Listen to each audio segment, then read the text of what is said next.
Hi everyone. I just had to do this today. I actually sent a letter to several of our government officials talking about the necessity of taking a stand.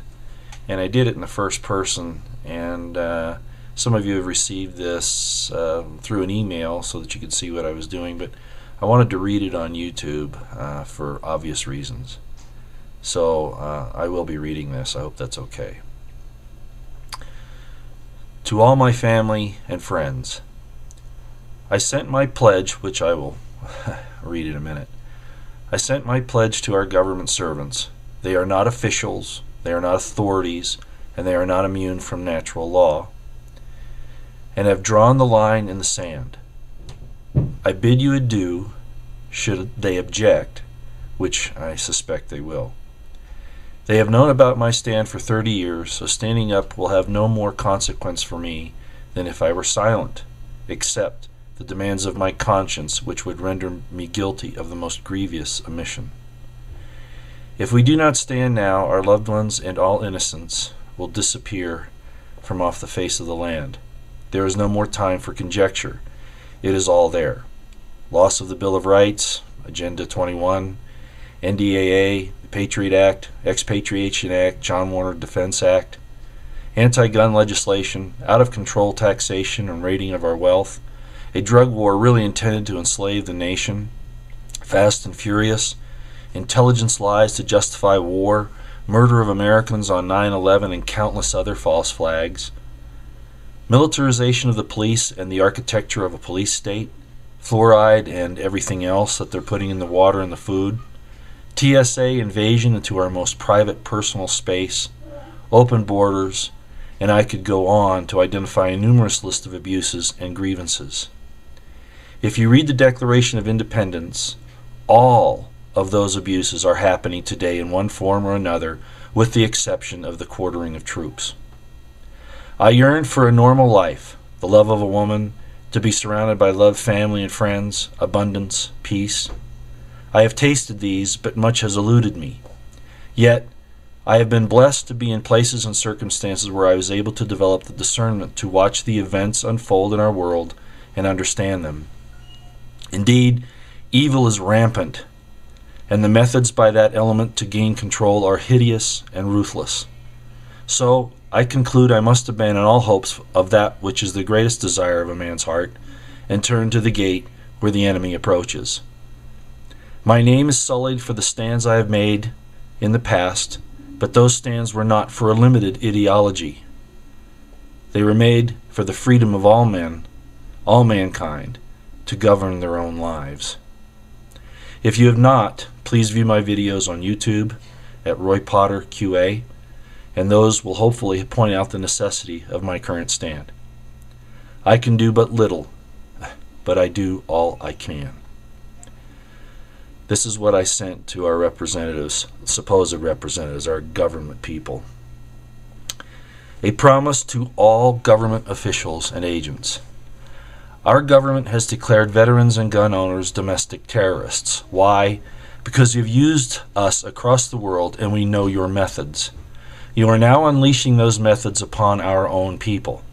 Therefore, you fear our knowledge and our resolve. Be it known that I pledge my life, my fortune, and my sacred honor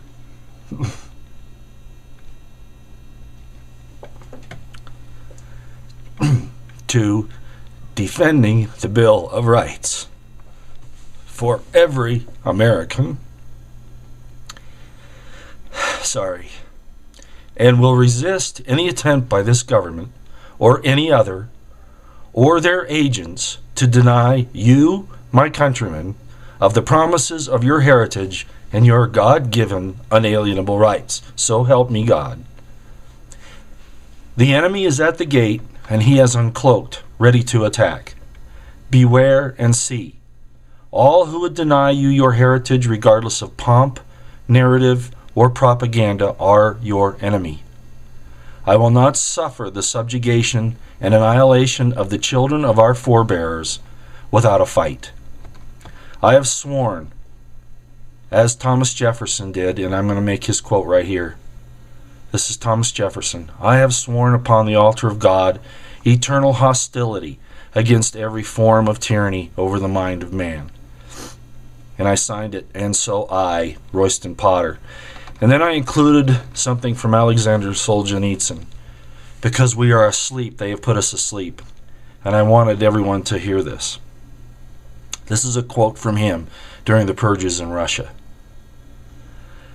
Quote, "And how we burned in the camps later, thinking, what would things have been like if every security operative, when he went out at night to make an arrest, had been uncertain whether he would return alive and had to say goodbye to his family?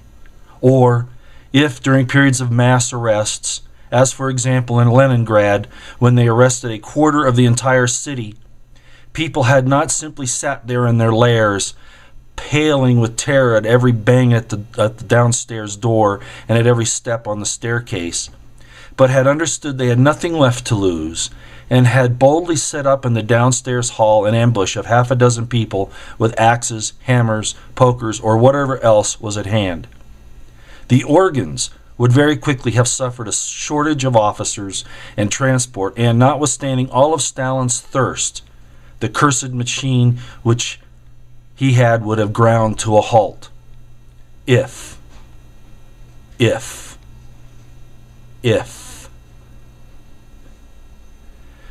we didn't love freedom enough.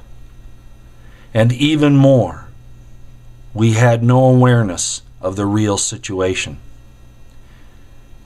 We purely and simply deserved everything that happened afterward.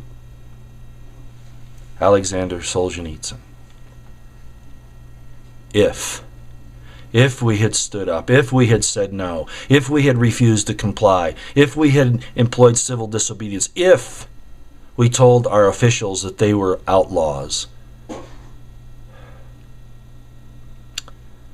So I wanted to leave this because even with my name being sullied in the past because of my stands that I have taken, and as I mentioned in my narrative there, it was not just for me, it wasn't just for one ideology, it was a principle that men should be able to govern their own lives, and the government has no business involved in your personal affairs, unless you're hurting someone.